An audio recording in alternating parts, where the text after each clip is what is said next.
Hello, welcome to the Witness History Podcast from the BBC World Service. I'm Sean Allsop, and I'm taking you back to New York, 1972. I'm Geraldo Rivera. I am currently the correspondent at large for a cable news outfit in the United States called News Nation.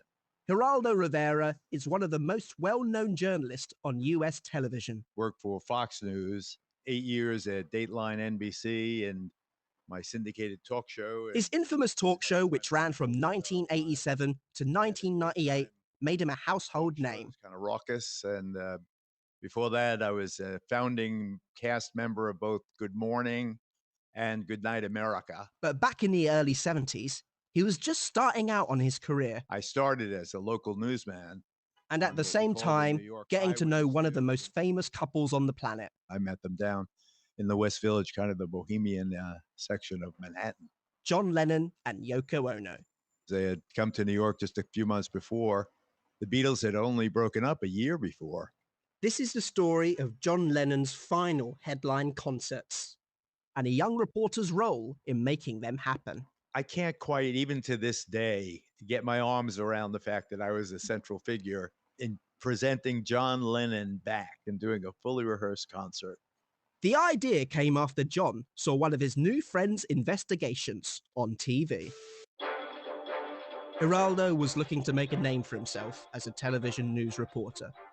And in 1972, he did just that, fronting an exposé showing the appalling conditions at a school for children with special needs, Willowbrook.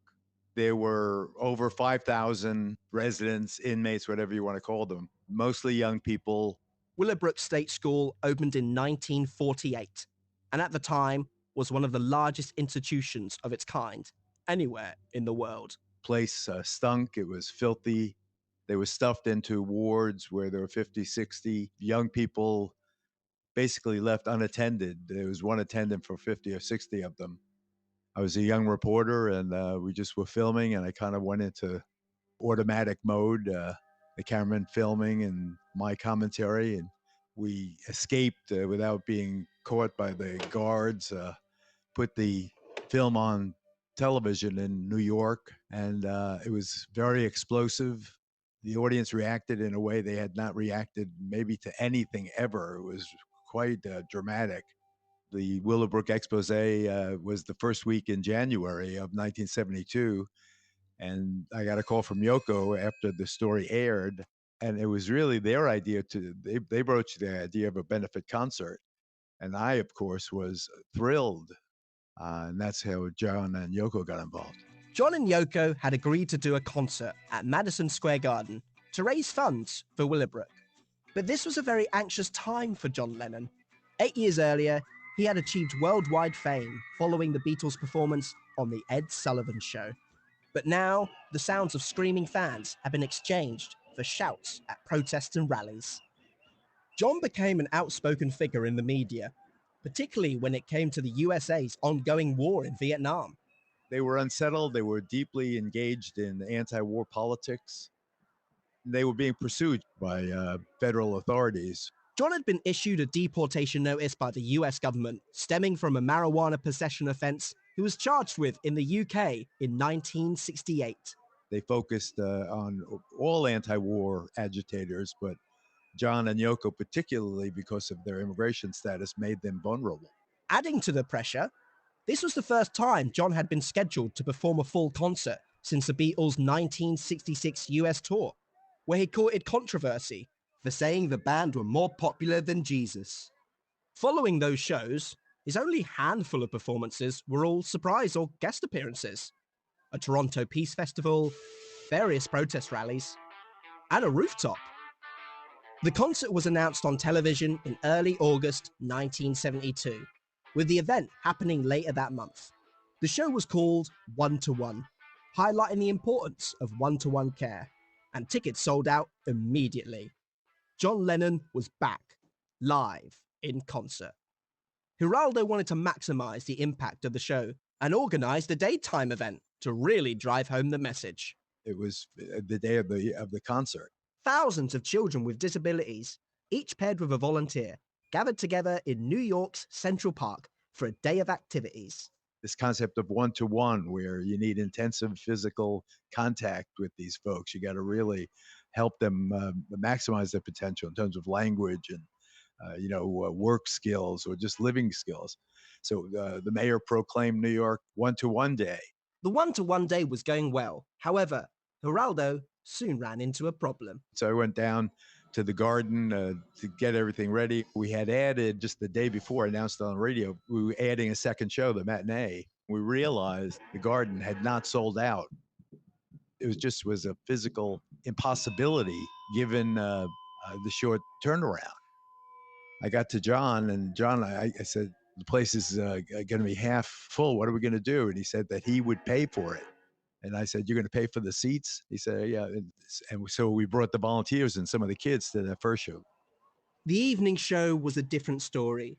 Thousands of people made their way into the famous Madison Square Garden, now at full capacity. Tambourines were handed out to the crowd. The support acts, Stevie Wonder and Roberta Flack, got the audience warmed up.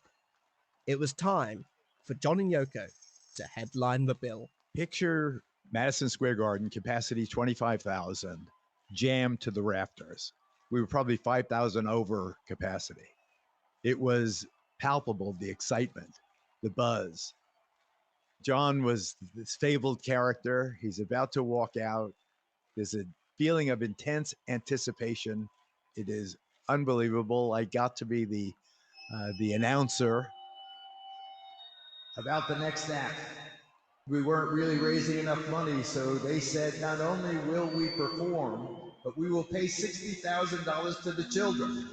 Ladies and gentlemen, the band Elephant's Memory and John Lennon and Yoko Ono.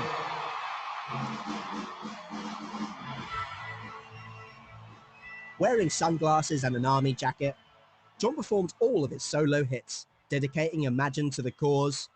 He made jokes, performed a Beatles track, Come Together, and closed out with Give Peace a Chance.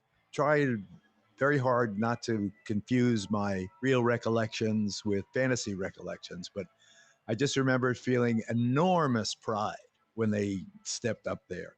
John said I was very proud of the quality of the music.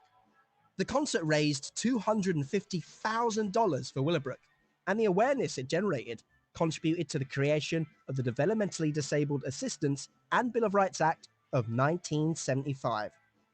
Willowbrook's doors finally closed in 1987. Geraldo stayed in touch with John and Yoko, seeing the couple together just weeks before John's murder in December 1980. From the Cavern Club in Liverpool with the Beatles to Madison Square Garden with Yoko, this was the final time John Lennon headlined the bill. I felt that I had accomplished something. But it wasn't about me. It's that because of their stardom, they brought consciousness to the issue in a way no expose could. It really had a lasting impact. I believe it should really be part of any serious discussion of John Lennon, that he came that day to play in New York, and it helped a lot of people, brought a lot of attention, and I bless him for it and thank him very much for it. Geraldo Rivera was speaking to me, Sean Allsop, for the Witness History podcast from the BBC World Service. It was a TBone production.